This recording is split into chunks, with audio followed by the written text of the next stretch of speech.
اول نمبر سودخور ته الله د جنگ اعلان کړی فاحذروا بحرب من الله ورسوله.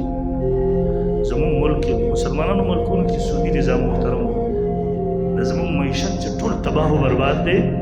مونږ تر اوسه پورې مسلمان د دې باوجود چې مونږ مسلمانانو د الله سره د جنگ کې لګي، زمون بینک کې زمون ټول کاته نظام د پسود لګي. الان کې حدیث کې راځي د سود ادنا نه ادنا ګناه دا لکه خپلې مور سره 36 پیرې زنا کولو برابر. سود محترمو دا ډېر خطرناک څه دی. زموږ مسلمان ملکونه په دې لعنت اخته دي. الله دې وکړي چې زموږ دغه ملکونه د دې نه آزاد شي، بیا به زموږ د ملک معیشت مخ په وړاندې لاړ شي. هغه وخته پورې به زموږ معیشت څه ترقي وکړي چې موږ د الله سره به جنګ باندې، هغه وخته پورې به موږ خوشحالي څه وګورو چې موږ د الله سره به جنګ باندې. زموږ د معمولي نه راواخله تر هغه اخري حده پورې ټوله کاته په سود باندې روانه.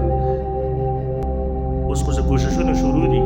بله ورځ پکې شیخ الاسلام اعظم الله مفتي محمد تقی عثماني صاحب دامت برکاته، قائد جمعیت اعظم الله فضل الرحمن صاحب دامت برکاته، د ملک مقتدر علما تمام مذاهب والا هغه ټول په دغې باندې راجمع شوي میټینګ یې وکړو چې موږ متبادل پیش کړو او د دې ملک نه موږ د سودي نظام په څه طریقې سره موږ د دې نه چھټکاره حاصله کړو او دغه کفر چې په موږ باندې کوم سودي معیشت مسلط کړی دی د دې مسلمانان آزاد شي، ساه واخلي. الله دې وکړي چې د دې دغه کوششونه کامیاب شي. الله دې د بد نظرونو وساتي. انشاءالله د دې سره به زموږ ملک مخ په وړاندې ترقي وکړي او قدم به د ترقۍ والي انشاءالله.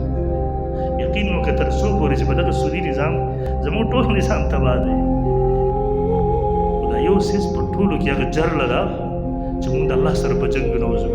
نو د الله سره به څوک جنګ وکړي؟ الله دې دغه مشرانو ته ډېر خیرونه ورکړي او الله دې د دې دغه منصوبه مخ په وړاندې کامیابه کړي.